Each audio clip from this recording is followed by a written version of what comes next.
ଭଗବାନଙ୍କୁ ଲାଭ କରିବା ପାଇଁ ନବଦା ଭକ୍ତି ବର୍ଣ୍ଣନା ରହିଛି ଆମର ଶାସ୍ତ୍ରରେ। ନବଦା ଭକ୍ତି ସମ୍ପର୍କରେ ଶ୍ରବଣ କୀର୍ତ୍ତନ, ବିଷ୍ଣୁ ସ୍ମରଣ, ପାଦ ସେବନ, ଅର୍ଚ୍ଚନ, ବନ୍ଦନ, ଦାସ ଏବଂ ସଖ୍ୟ ଆତ୍ମନିବେଦନ, ଏଇ ଯେଉଁ ନବଦା ଭକ୍ତି ରହିଛି, ଏ ଯେଉଁ ନବଦା ଭକ୍ତିର ଅଧିକାରୀ ଥିଲେ ଶବରୀ।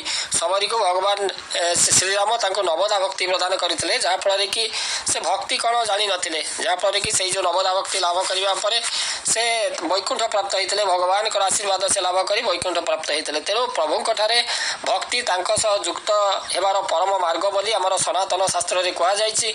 ଏହି ଭକ୍ତି ପ୍ରସଙ୍ଗରେ ଅନେକ ବିଶେଷ ବର୍ଣ୍ଣନା ମଧ୍ୟ ଦେଖିବାକୁ ମିଳେ। ଆମର ପରମଶାସ୍ତ୍ର ଶ୍ରୀମଦ୍ ଭାଗବତରେ ମଧ୍ୟ କୁହାଯାଇଛି। ପରମଶାସ୍ତ୍ର ଭାଗବତ ସେଥିରେ ମଧ୍ୟ ଏବଂ ଗୀତାରେ କୁହାଯାଇଛି ଯେ ଗୀତାରେ ଯୋଗର ଏକ ପ୍ରମୁଖ ଅଂଶ ବୋଲି ମଧ୍ୟ ଦର୍ଶାଯାଇଥିବା ବେଳେ ଭକ୍ତି ଯୋଗ ନାମରେ ଏକ ସ୍ୱତନ୍ତ୍ର ଭାଗ ମଧ୍ୟ ସେଥିରେ ସ୍ଥାନିତ ହୋଇଛି। ଦ୍ୱାଦଶ ଅଧ୍ୟାୟରେ ଭଗବତ ଗୀତାରେ ଯେଉଁ ଭକ୍ତି ଯୋଗ ମଧ୍ୟ ସେଥିରେ ସ୍ଥାନିତ ହୋଇଛି, ଯେଉଁଥିରେ ଭଗବାନଙ୍କ ଅବତାର ଶ୍ରୀକୃଷ୍ଣ ତାଙ୍କର ସଖା ଅର୍ଜୁନଙ୍କୁ ଯୁଦ୍ଧ କ୍ଷେତ୍ରରେ ଉପଦେଶ ଦେବା ଛଳରେ ଭକ୍ତି ମାର୍ଗର ବିଶେଷତ୍ୱକୁ ସେ ସଂସାର ସମ୍ମୁଖରେ ଉପସ୍ଥାପନ କରିଛନ୍ତି। ଅନ୍ୟପକ୍ଷରେ ଆମର ସତ୍ୟ ଯୁଗରେ ଭକ୍ତ ପ୍ରହ୍ଲାଦ ଏବଂ ତ୍ରେତୟା ଯୁଗରେ ଶ୍ରୀରାମ ସେ ଯେଉଁ ନବଦା ଭକ୍ତି ସମ୍ପର୍କରେ ଆଲୋଚନା କରିଛନ୍ତି। ଭାଗବତ ପୁରାଣର ସପ୍ତମ ସ୍କନ୍ଧ ପଞ୍ଚମ ଅଧ୍ୟାୟରେ ନବଦା ଭକ୍ତି ସମ୍ପର୍କରେ ଉଲ୍ଲେଖ ରହିଛି।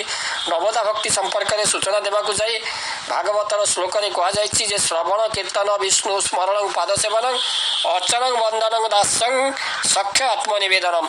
ଅର୍ଥାତ୍ ଏ ଯେଉଁ ଭକ୍ତି 9 ପ୍ରକାରର, ସେଗୁଡ଼ିକ ହେଲେ ଶ୍ରବଣ କୀର୍ତ୍ତନ, ସ୍ମରଣ, ପାଦ ସେବନ, ଅର୍ଚ୍ଚନ, ବନ୍ଦନ, ଦାସ ଭାବ, ସଖ୍ୟ ଭାବ ଏବଂ ଆତ୍ମନିବେଦନ। ଏ ହେଲେ ନବଦା ଭକ୍ତି। ତେଣୁ ଈଶ୍ୱରଙ୍କର ଲୀଳା ଚରିତ୍ର ସମ୍ପର୍କିତ ବର୍ଣ୍ଣନା ଶୁଣି ଅପାର ଆନନ୍ଦ ଲାଭ କରିବା ଶ୍ରବଣ ଭକ୍ତି ପର୍ଯ୍ୟାୟର ହୋଇଥିବା ବେଳେ ତାଙ୍କର ଲୀଳା ତଥା ଗୁଣ କୀର୍ତ୍ତନ କରି ଆତ୍ମଲୀନ ହେବା ଏ କୀର୍ତ୍ତନ ପର୍ଯ୍ୟାୟର ଭକ୍ତି ଅଟେ।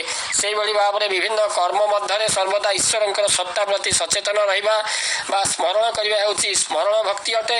ପ୍ରଭୁଙ୍କର ବନ୍ଦନା କରିବା ଆଉ ଏକ ପର୍ଯ୍ୟାୟର ଭକ୍ତି ହୋଇଥିବା ବେଳେ ଦାସ ଭକ୍ତି ପ୍ରଭୁଙ୍କୁ ନିଜର ସ୍ୱାମୀ ମାନି ନିଜକୁ ତାଙ୍କର ଦାସ ବା ସେବକ ଭାବରେ ଅର୍ପିତ ହେବା।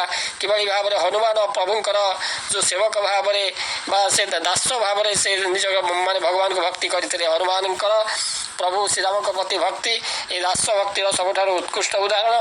ଭଗବାନଙ୍କୁ ନିଜର ସଖା ବା ବନ୍ଧୁ ଭାବି ତାଙ୍କ ନିକଟରେ ସୁଖ ଦୁଃଖ ତଥା ଭଲ ମନ୍ଦ ବାଣ୍ଟିବା ଏବଂ ସେହି ସବୁ କିଛିରେ ସହାୟତା କରିବେ ବୋଲି ପରମ ବିଶ୍ୱାସ ସ୍ଥାପନ କରି ସଖ୍ୟ ଭକ୍ତିର ଏ ଯେଉଁ ପ୍ରମାଣ, ଯାହାକି କିଭଳି ଭାବରେ ସଖ୍ୟ ଭକ୍ତି ସେହିଭଳି ଭାବରେ ଶ୍ରୀକୃଷ୍ଣଙ୍କର ପ୍ରତି ସୁଦାମାଙ୍କର ଯେଉଁ ଭଲ ପାଇବା, ଅର୍ଜୁନଙ୍କର ଶ୍ରୀକୃଷ୍ଣଙ୍କ ଠାରେ ଥିବା ଯେଉଁ ସମର୍ପଣ ଭାବ, ଏ ସଖ୍ୟ ଭକ୍ତିର ପରାକାଷ୍ଠା ଅଟେ।